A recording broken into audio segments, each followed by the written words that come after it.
Good afternoon and welcome everyone.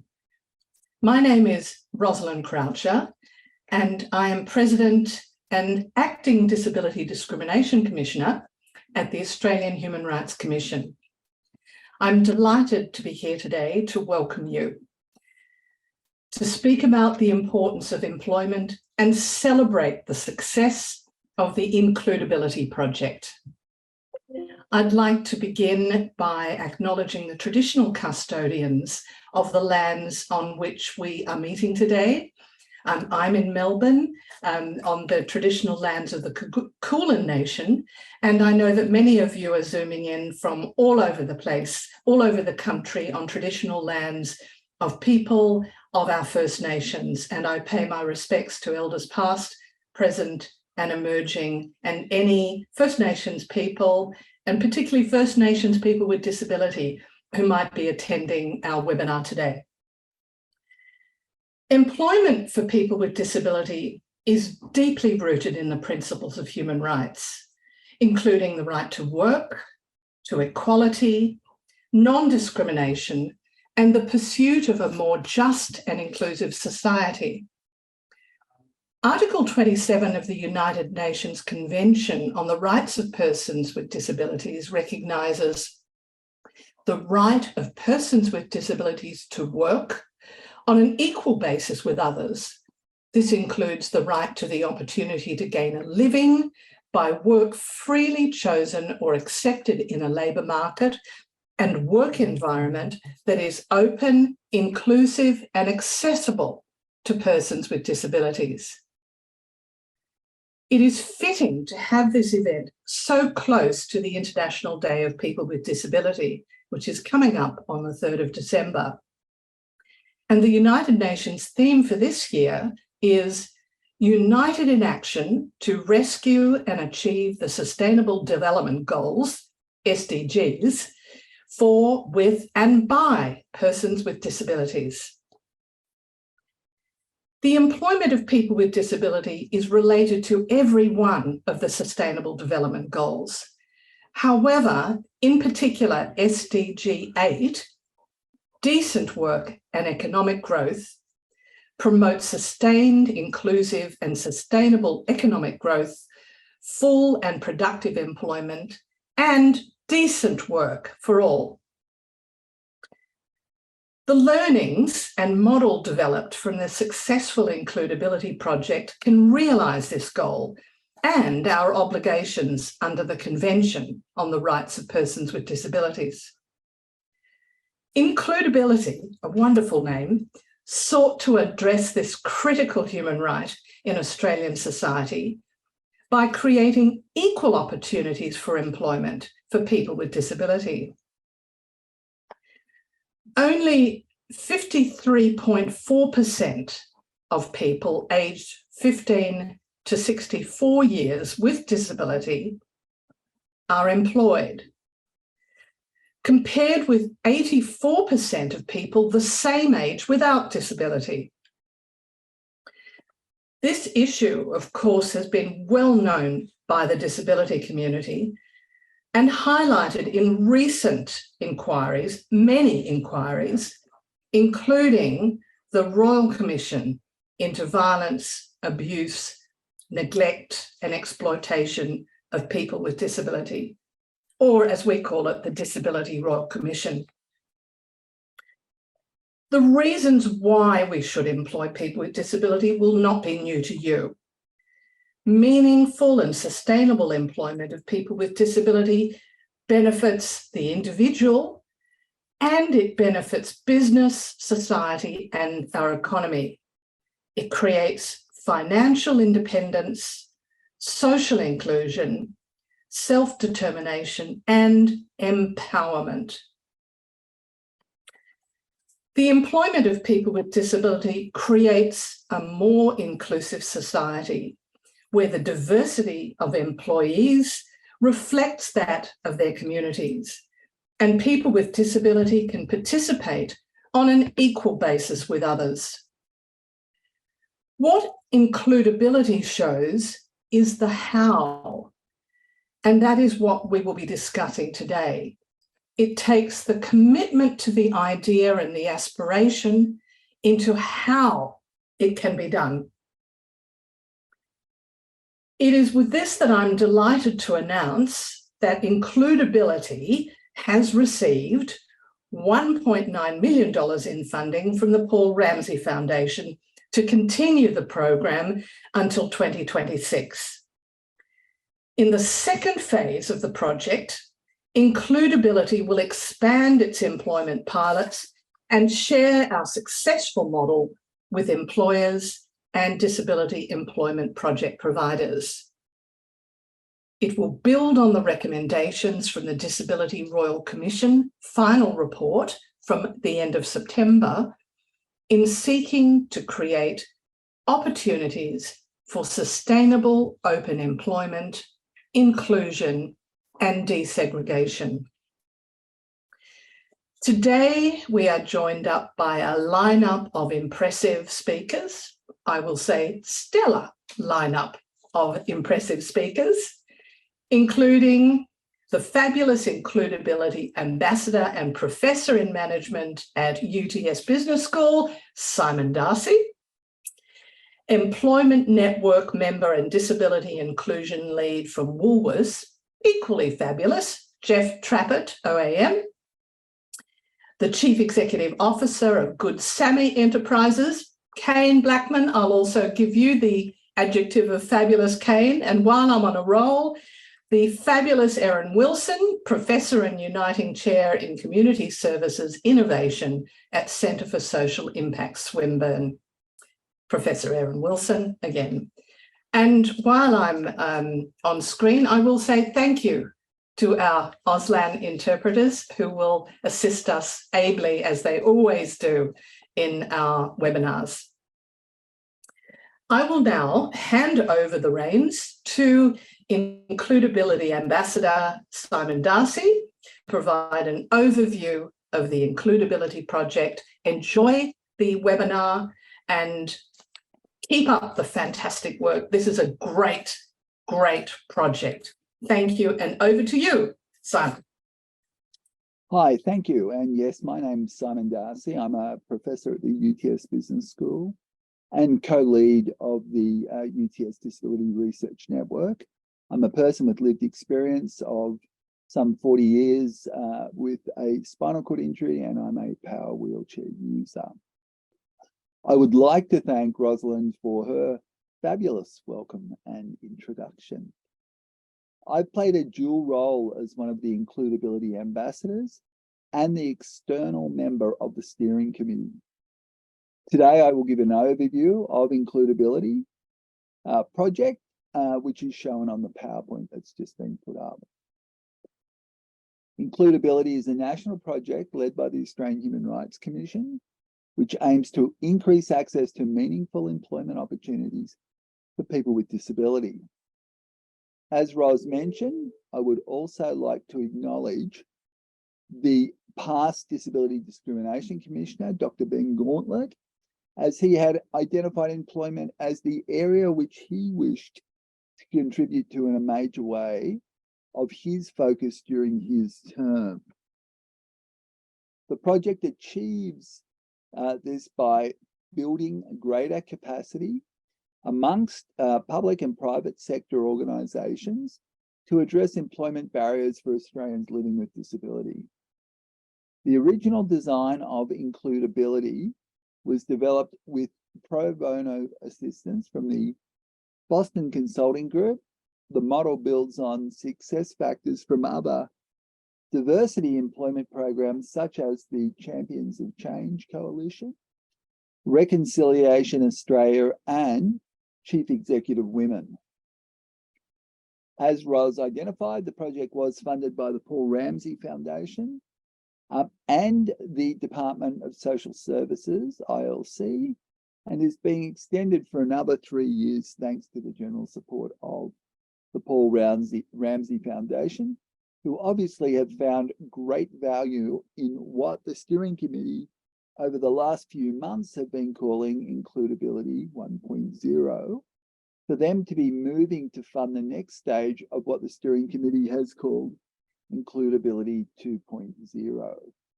So we now have the 4 components of the IncludeAbility project up on screen. The first of these, of which I am part of, is the Ambassador Advisory Group, comprised of 17 Australians living with lived experience of disability, with different employment experiences ranging from the positive to the more challenging.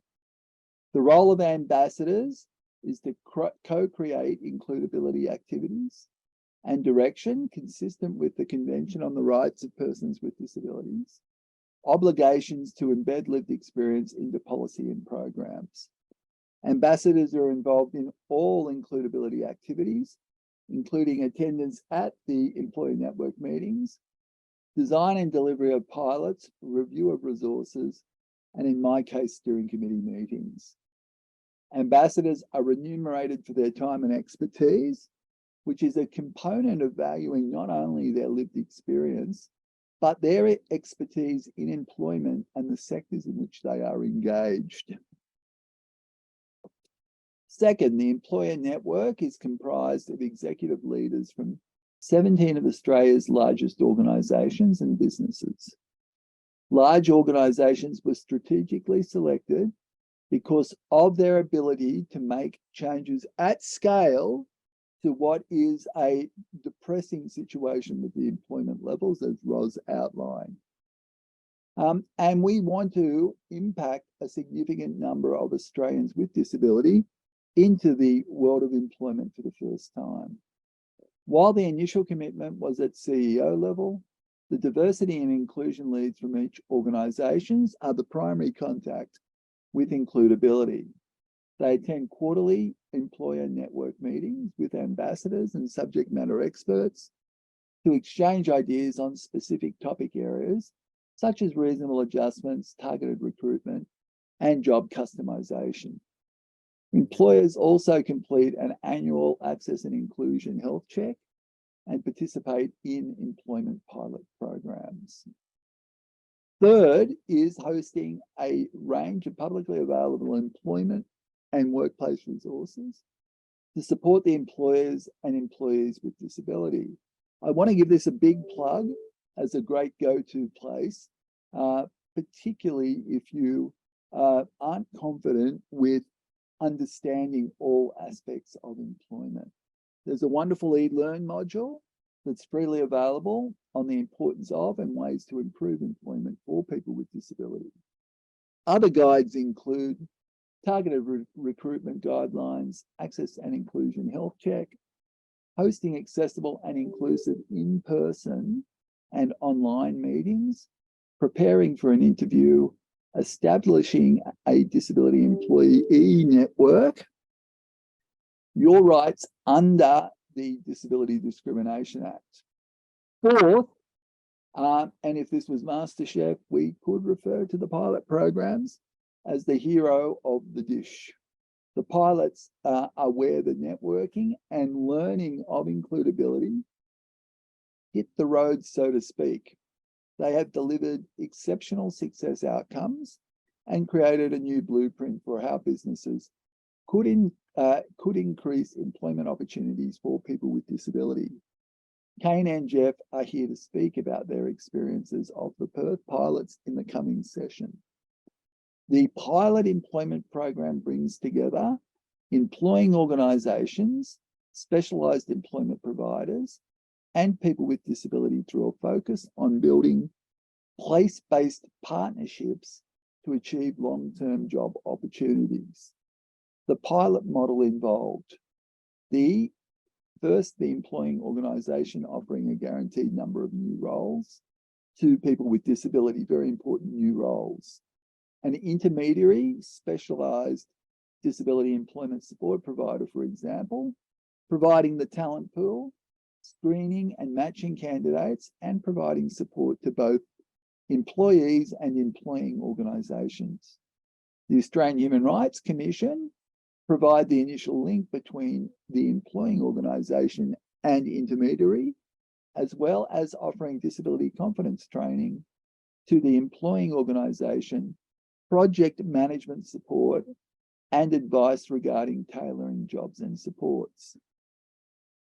IncludeAbility Illawarra was a place-based program in New South Wales Illawarra region in collaboration with the Disability Trust.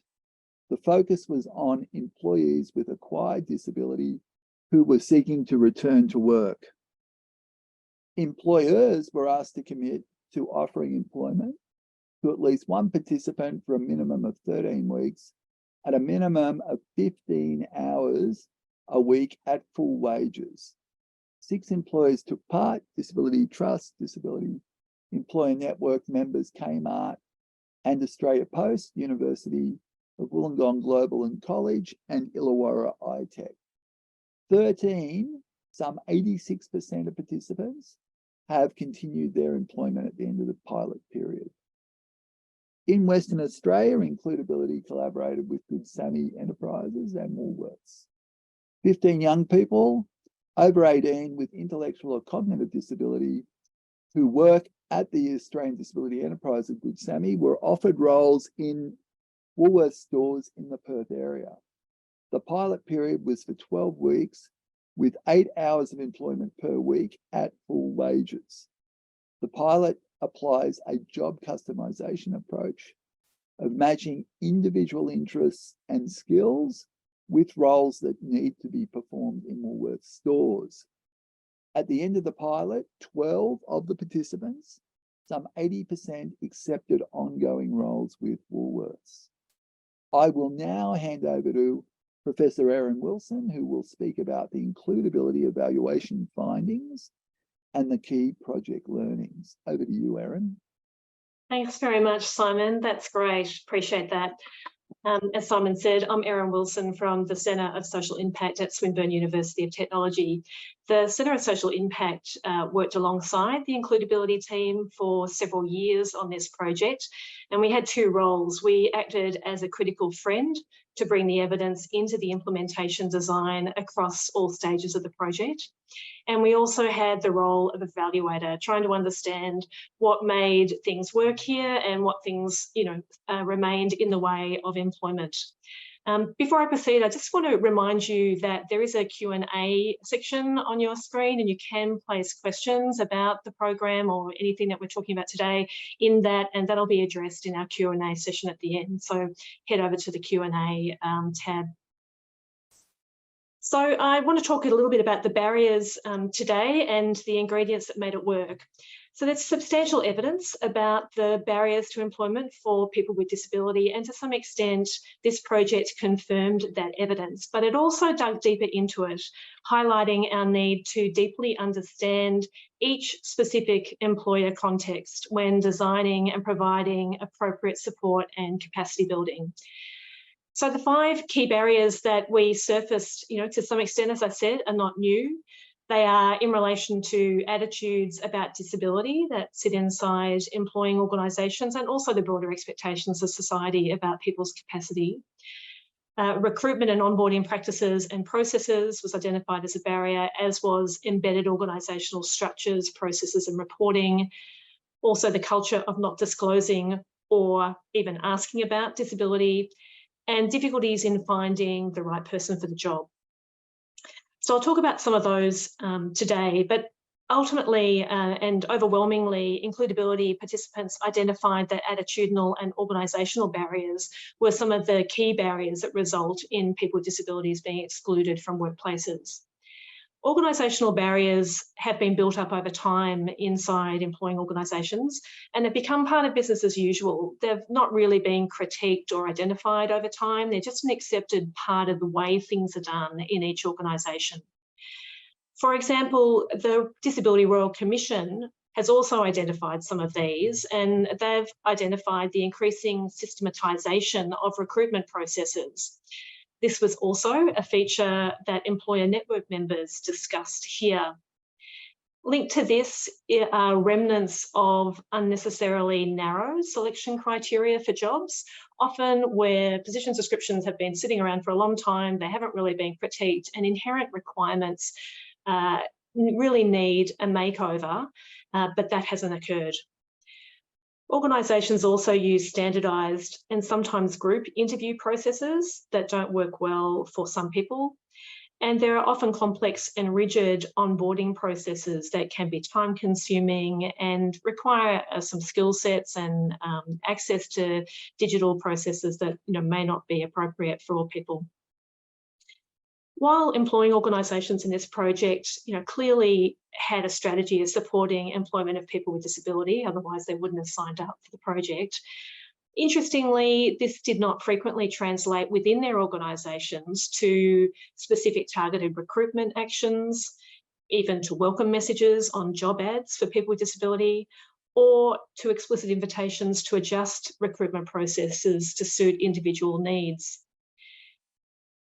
This project does highlight that barriers go well beyond recruitment policies and practices. And it's interesting that the research evidence and to some extent employment interventions have focused a lot on recruitment as a key barrier. But this project highlights that the barriers sit well beyond that as well in other parts of the organisational operating environment. And this can include things like company productivity metrics, that assume that everyone in the organisation can work at a set pace and the same pace, and organisational processes that reward and penalise parts of the organisation if they don't match up to these kind of standardised expectations.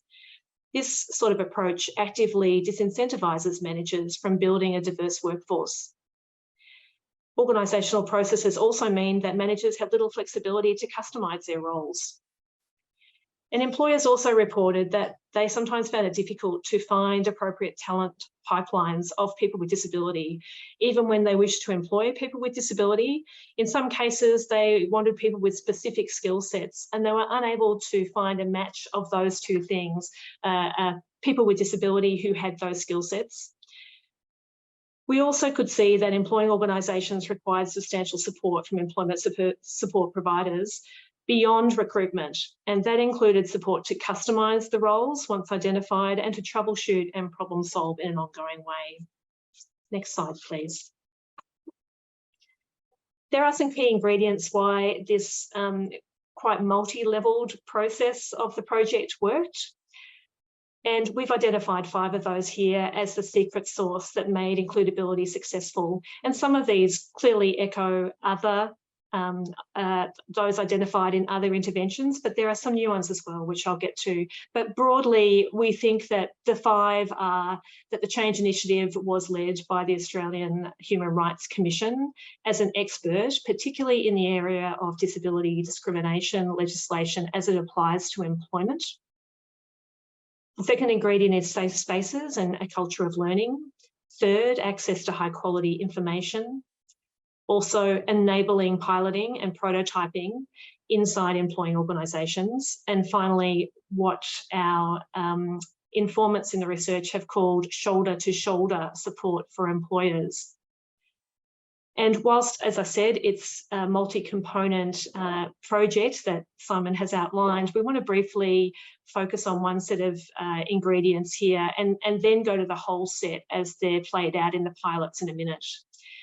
But a key theme of the data and around barriers and enablers is the focus on the need to support employers to build their capacity to problem solve and implement very localised solutions with the confidence that these are consistent with legislative requirements, particularly those in relation to the Disability Discrimination Act. Employers generally don't want to do the wrong thing and often need some reassurance that the solutions that they're customising actually are consistent with the guidelines in relation to disability discrimination. And it was the involvement of the Commission here that many commented was really key to them to have an expert ally to both train their workforce, but also walk alongside employers. Participating employers talked a lot about the safe space created together with the Commission to build knowledge, to try out strategies and to learn by doing. In some cases, they also talked about learning from other employment network members about that. And in one pilot, there was a community of practice of employers brought together and led by one of the IncludeAbility ambassadors, along with other Commission staff and the intermediary involved. The key elements of the pilot design highlight the other ingredients as well. And I want to turn to that now, if we can move to the next slide. Thank you. So the pilots are an example of the way these key ingredients all came together. As Simon has explained, the pilots involved three parties. There was the Commission as the expert in the disability employment rights and practice. We had large employing organisations, and we had an intermediary, which was an employment support provider and talent pipeline. In one set of pilots in the Illawarra region, the intermediary was a disability employment service, but they added additional features to their service delivery. And in the other pilot in Western Australia, the intermediary was an Australian Disability Enterprise, or ADE, working in the same industry sector as the pilot employer, and therefore having a ready talent pool of people with disability who already had experience in that retail environment. So drawing these three elements together created an enabling environment for employment. Unlike other employment project designs, the pilots brought together work across all levels of the employing organisation. The Commission worked with the CEO and senior executive, such as diversity or disability inclusion leads at that top level, through their involvement in the employer network. And through this, there was also high-level authorisation and oversight of the way the pilots were running inside the organisation. The Commission also worked at the level of state and regional managers in the employing organisation, as well as at the level of store managers and key staff. Both the Commission and the intermediary were involved in training with the employing organisation, focused on grounded understandings of job customisation, adjustments and support, as Simon has just explained. The intermediary worked closely with each applicant for the jobs and supported revised recruitment processes and supported employees in their onboarding processes. They also provided ongoing support to the employer and employees, and this was really quite intensive in the form of weekly meetings that were held between all three parties across the breadth of the pilots, across the 12 or 13 weeks of each pilot. And this level of what people called shoulder-to-shoulder support is a key element of the pilot, and one that all parties attribute to its success. Now, this kind of direct support of employers is not new, but there are features here that we think are different from the way we've seen it played out in other places. And so we've been trying to capture those features in a set of case studies from each of the pilots that sit alongside the evaluation report. While the evaluation report is available online today, the case studies will follow along shortly, and you'll be able to find those on the IncludeAbility website shortly. So keep an eye on that website for those. Another key element of the pilots is that they act as a kind of model or playbook or prototype for employing organisations. So that is, it wasn't just a one-off kind of activity where employing organisations took part, employed new people and kept them on at the end of the project. But it was a way for them to test out a method of employing people with disability that could be subsequently used again in other sites and other parts of their business. And that this kind of prototyping could be further refined as things proceed. So with that background, I would like to now welcome our other guests, Jeff Trappett, the Disability Inclusion Lead at Woolworths, and Kane Blackman, the CEO at Good Semi Enterprises, as key partners in the Perth pilot. Welcome, gentlemen. Thank you. Great. Now we have an opportunity to dig more deeply into your views about what happened here. You've both got experience in a range of employment projects. So what's fascinating, I think, for all of us is to try and get into what was valuable about this particular pilot and what perhaps might have made it different from some of the other activities that you might have ongoing now or you might be involved in. So, Jeff, what was valuable for you about this approach? Yeah, thank you.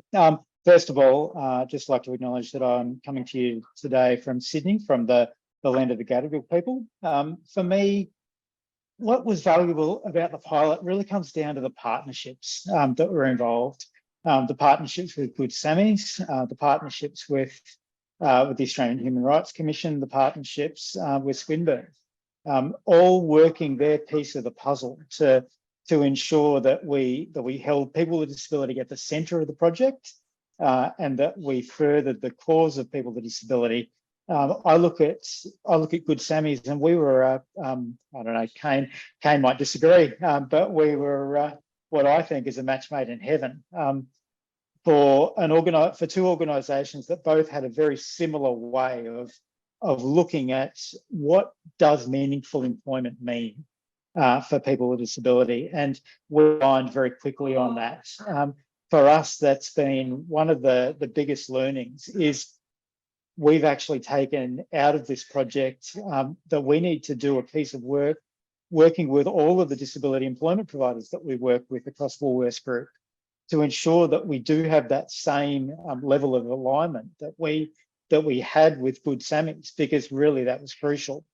We both knew what meaningful employment was for people with disability, so we knew the end goal. We knew where we wanted to head to, and from there it was a really easy process for us to work through what those societal barriers that we all know unfortunately exist for people with disability in employment were specifically to Woolworths Group, and work on removing those and using Good Sammy's as that expert, because we are at our heart a supermarket, and as such we're not going to be experts in disability.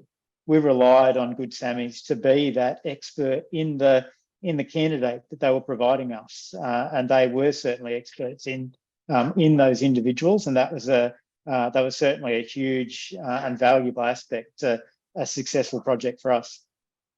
Thank you. And you really highlight a couple of things that resonate from the other data that we heard, and one of those is that values alignment between the intermediary and the employing organisation. And many talked about, it works when that works, but other employers had talked about it doesn't work when you don't get that right, and so there had been some critique in the past. And I think the other thing there was the deep understanding of the intermediary about the people with disability that were entering the workplace there. So they were common elements I can hear across the pilots. Kane, what's your views about what was valuable about the project? Yeah, thank you, Erin. I'd just like to acknowledge that I'm on the lands of the Whadjuk Noongar Nation over here in Western Australia. For me, there are a number of things. Absolutely the commitment to a person-centred approach, to understanding an individual's employment goals, and especially when they are open employment goals, and the utter commitment of all parties to achieve those goals was very important. And that required some detailed discussions with the individual to understand their aspirations, what supports they required to be successful, and then the partners themselves really having that can-do attitude. It was a very safe space for all of those key partners to come together to have that shared commitment and that appetite to achieve employment outcomes. There was never a time where it was, we can't do that, or that's too tricky, or this has been our previous problem. It had always been, how can we make this work for this wonderful cohort of talented people with disability. I also was very proud of the outcomes that this trial has delivered, because from the Good Sammy's perspective, it focused on young people with intellectual disability, and that cohort within disability we know faces significant disadvantage and unemployment at a greater rate than other people with disability. And it was wonderful to be able to demonstrate that such a large number of people, young people with intellectual disability, are able to achieve open employment in one of the nation's largest employers, and that's I really hope that's something that others can look at and replicate within the state and within the country as well. And it demonstrates that it's possible, those pathways. I think the other thing for me is that the importance of finding the right partner to achieve those employment outcomes. Good Sammy Enterprises is a work integrated social enterprise. We run a range of social enterprises and have that deep experience of disability and of intellectual disability. And it makes it easier to achieve those outcomes when you have a partner like Woolworths that was very much committed to seeing employment, that saw the benefit for their business, saw the benefit for the individual, and saw the benefit for the whole system change that could be generated. So often you're having to convince employers of the merits of hiring people with disability. And when there is an amazing, talented cohort in our community at a time of the lowest unemployment rates in the country's history. So the right partner was a key one for me.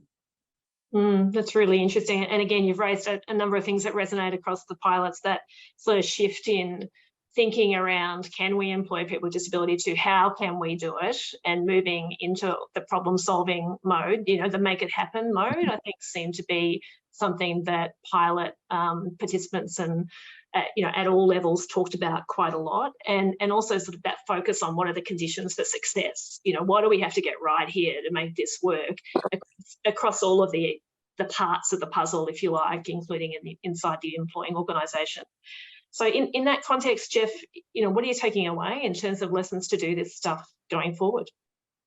Yeah, I think probably the biggest lesson for Woolworths Group is that we already do a lot of the good work that needs to be done in this space. We already make efforts to understand each individual as we take them on as a team member.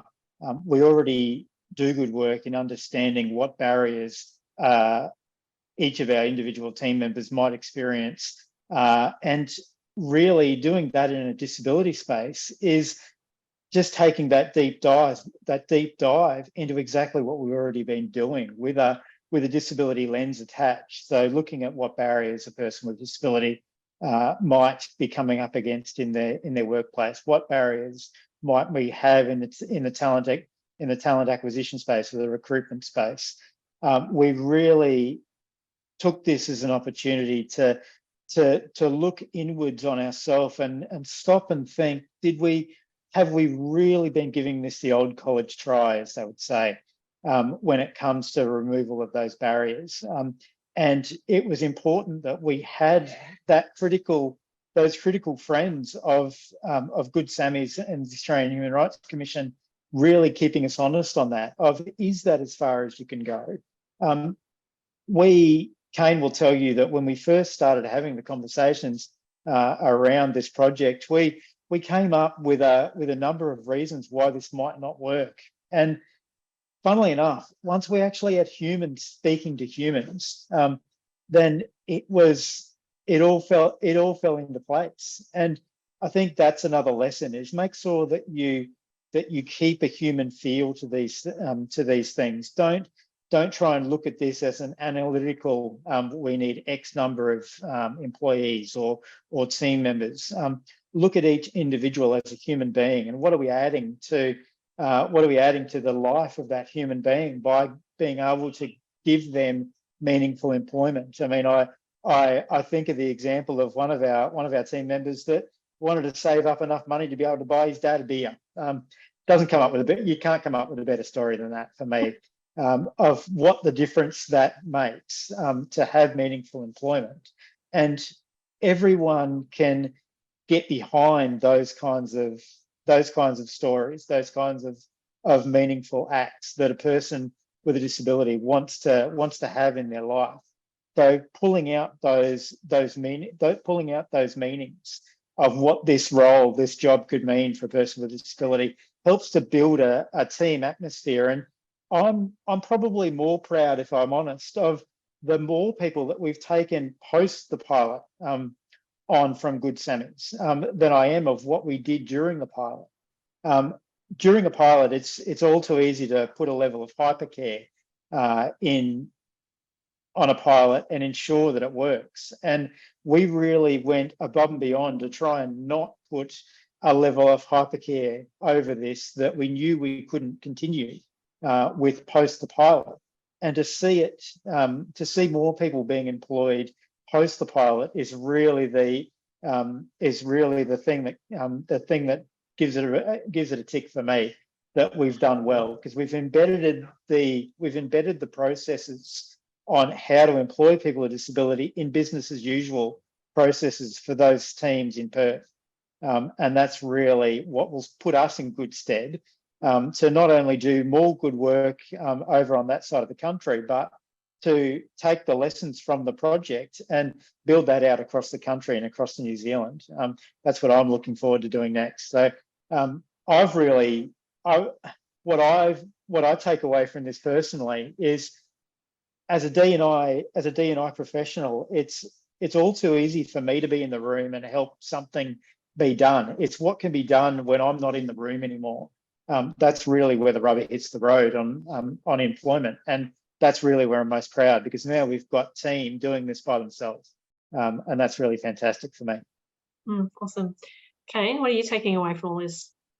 Yeah, I echo Jeff's point about the team approach here, and ensuring that model is moved forward. And we've had an amazing team with our employment pathways team that have provided that shoulder-to-shoulder support to the individuals and the employer, Woolworths. I think the core thing for me is finding more people like Jeff and more employers like the Woolworths Group. Really, there is a large number of talented people with disability who are searching for employment in this country, and there is also a deep pool of people with intellectual disability, often working in work integrated social enterprises, that are keen for those open employment opportunities. So I'm keen really to find more partners that align with those employment goals of the individual, be it not everyone wants to work in a supermarket, but in all industries, finding those people and then helping to provide those pathways to the individuals into those workplace settings, and in a really inclusive way, not in a way which someone can succeed for 2 or 3 months, but ongoing as a business as usual opportunity. So our organisation is certainly putting significant focus on those open employment transition pathway resources. We're trying to find like-minded thinkers in that space who are deeply committed to the individual's employment goal, whether that be within or outside the organisation. The focus on educating employers about job carving and job customisation, and what they'll often find is that they already have examples of that occurring in their own workplaces, and often sometimes unable to draw the link of that might be a tool in their belt they can use to increase the number of more employment opportunities for people with disability. So we're very much focused in that preparation for that, and on the search for more employment partners. And the other thing for me that I take away is the importance of employment for people with disability in public-facing customer service roles to raise the awareness of this wonderful talent pool, and to better build community attitudes towards people with disability in the workplace. And it's absolutely delightful to see our now former staff working in grocery stores, in the bakery areas, and it's certainly then generated enough buzz for other people who have seen that success and then said, oh, actually, I perhaps hadn't thought about that pathway before for myself, and now I can see my former colleagues there, and I'll put my hand up for that as well, and equally other people see that in the community and then start to change their perceptions of what's possible. So for us, it's really doubling down and continuing forward to achieve that, because there's 1 million Australians with disability of working age in this country, not in employment, and 1 million people. And at this period of low unemployment, if not now, then when for me? Yeah, great. And I can see there's a lot of questions in the chat as well, firing off this conversation. So I want to invite now our other panelists into the chat area, and hand over to Dr. Jenny Crosby at the Centre for Social Impact to take us through the chat and wrangle the cats of those of us on the panel, and welcome also Rhiannon Walker from the Australian Human Rights Commission onto the panel today, and Simon back into the room. Thanks, Jenny. Thanks a lot, Erin, and thank you for that great discussion, Kane, Jeff and Erin. We've got a lot of questions coming in, which is great, and we won't be able to get to all of them today, but what we'll be doing is keeping those questions, and we'll produce some answers, and we'll get those to attendees today. So if your question doesn't get asked today, we'll still be able to give you a response. So one of the questions I wanted to ask the panel was around the language we use when talking about employment for people with disability. So we use terms like reasonable adjustment, disclose, and inherent requirements of the job. And these are subjective words. And in the case of disclose, it sounds like somebody's trying to hide something. Do you think it's time to update the language we're using? Who'd like to start? Jeff? I'm happy to jump in. I certainly think there's value in aligning with what you mean when you use language. I'll use the example of meaningful employment. Having a good understanding of what you mean when you use that term, I think to me is crucial to make sure that you're aligned with the other people in your space, so that when you look to a success metric, you know you're heading in the same direction. So for me, it's not, I don't tend to focus on the specific term and it being right or wrong. I tend to focus more on having a shared understanding of each term as being the crucial element.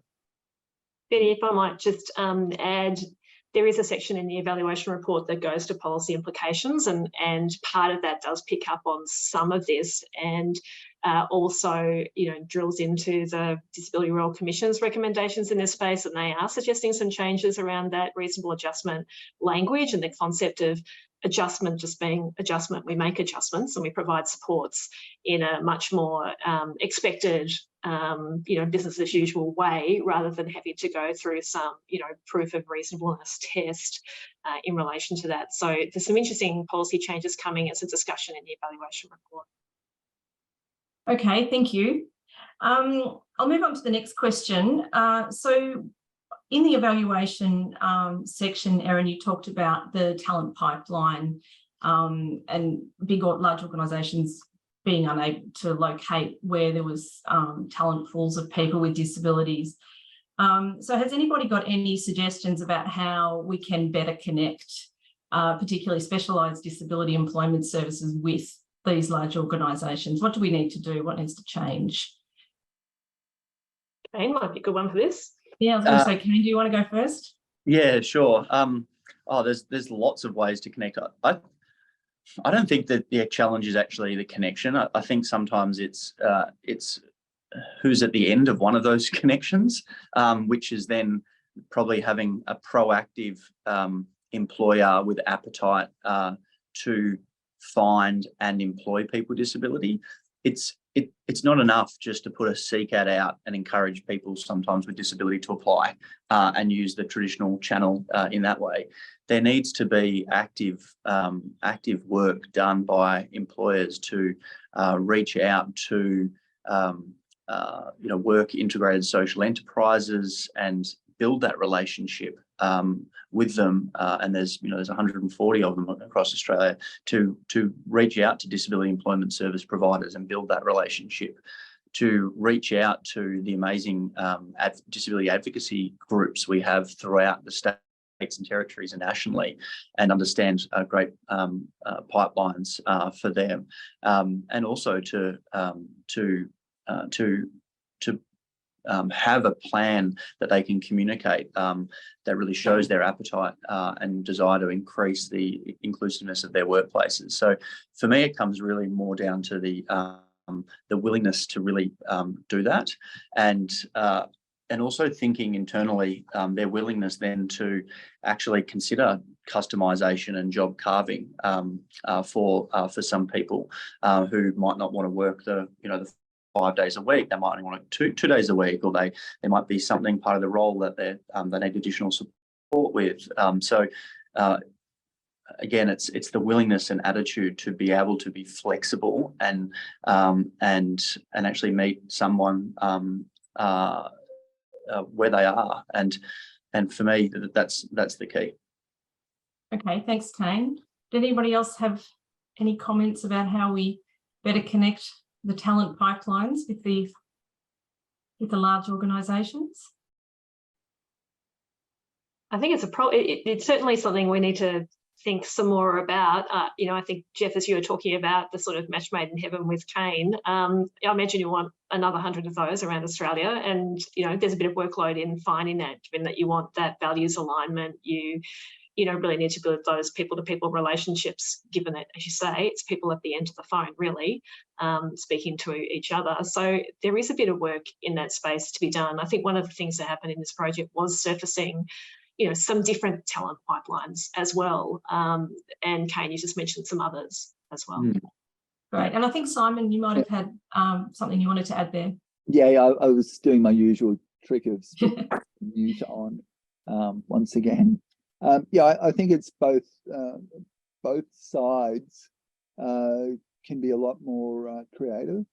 And I'm talking about on the talent side, there's got to be a lot more opportunities for people with disability, and there's that diversity within disability also needs to be recognised. That there are very different forms of accommodation for very different types of people with disability, and being able to communicate that in a way that doesn't scare off employers, I think, is really important, because what they're looking for is a simple answer to what is a complex question, and so being able to demystify that. But I think on the disability side of things, and I reflect back from the time I was 15 to 19 when I had my accident, I'd done probably 20 casual jobs, work experience, all sorts of opportunities, and many people with disability don't get a chance to do that and go, oh my God, I never want to do that again. For a lot of people, it's been one shot. So being able to give people a variety of experiences also builds up their job fitness in that sense as well. So I think there's a lot more on the supply side, from schools, stepping stone programs to make people confident, but also on that employer side, as was said, first piece of research I did, not on employment, somewhere else, and it can-do attitude by the employer or the business is gold. You can make adjustments very easily when the person's got an open mind. So I'll stop there. Yeah, and we definitely saw that in the pilots, no question. Now we're very short of time, so I'm just going to ask Rhiannon one question, which is around IncludeAbility 2.0. We're getting a lot of questions about what that's going to look like, and I know it's early days for you, but have you got any sort of sense of what or how people on the webinar today particularly might be able to engage with IncludeAbility 2.0 when it starts? Oh, thank you, Jenny. Hello, everybody. It's Rhiannon Walker here from the IncludeAbility project, coming from Darug and Gundungurra country. I have seen all of the questions on the chat about IncludeAbility 2.0, and particularly co-design and the role of ambassadors, employee network members moving forward. And I would love to talk to this for another hour or so, because I'm really excited about the next phase of IncludeAbility. But how we plan to proceed with the next phase of IncludeAbility is once, so we are awaiting the announcement of a new Disability Discrimination Commissioner. And once they're commenced in the role, we're going to kick off the new year with a series of co-design workshops where we're going to bring together key stakeholders from the project as it stands, and then also the sector more broadly, to consider what really worked in terms of the project, what we could do better, and some opportunities for the project moving forward in light of the Disability Royal Commission findings and other key policy reform areas. So these are planned. We're in very early stages of planning these, but we're thinking around March, April, and we're really looking forward to authentically bringing the sector together with us to not only co-design, but implement and evaluate the project, and so that we can make sure that we're really authentically listening to the voices of lived experience when we design the next phase of includeability.